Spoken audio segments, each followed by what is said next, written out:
राम राम. शोभा काळे YouTube चॅनलमध्ये आपल्या सगळ्यांचं स्वागत आहे. मैत्रिणी कशा आहेत? चांगल्या आहेत ना? चांगल्याच राहायला पाहिजे. आज माझी रेसिपी आहे शेंगदाण्याच्या कुटाच्या चपात्या. हे बघा, इथं शेंगदाणे घेतले, मी भाजून घेतले, गूळ पण घेतला. आता इथं शेंगदाणे मी वरचे टरपल वगैरे काढून घेतले.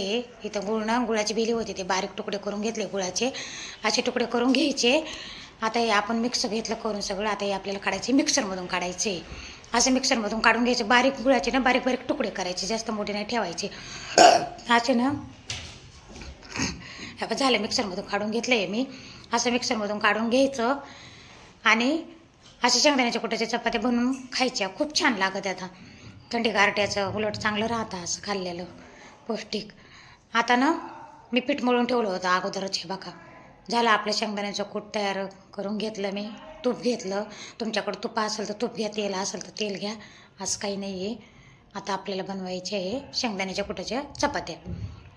तवा ठेवला आहे मी इकडं गरम करायला, आणि लोखंडाच्या तव्यावरच करायचं, काही पण चांगलं राहतं. आता बघा हे बाई, आता आपल्याला याच्यात भरायचे शेंगदाण्याचं कूट.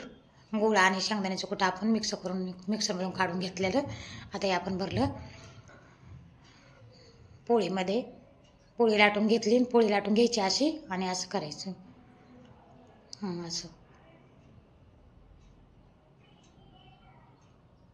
असं करून बघा, खूप चांगल्या लागतात. 2-4 दिवस टिकतात. आपण कुठं फिरायला गेलो, कुठं यात्रेला वगैरे, अशा करून न्यायच्या शेंगदाण्याच्या कुटाच्या चपात्या. अशा कधीमध्ये खायच्या, आपल्याला गोड खाऊशी झालं ना तर अशा करून खायच्या. पोरांना डब्याला द्यायच्या अशा करून. शाळेत जातात पोरं, त्यांना.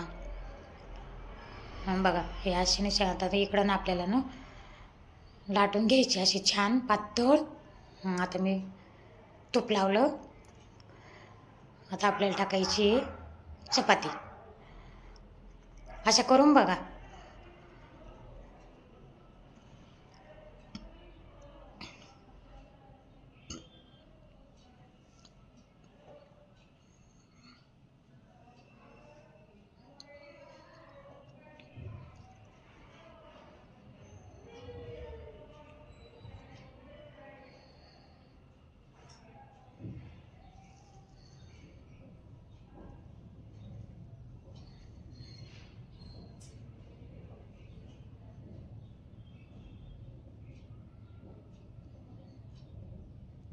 बघा किती छान आली, मस्त कलर किती मस्त आला आहे.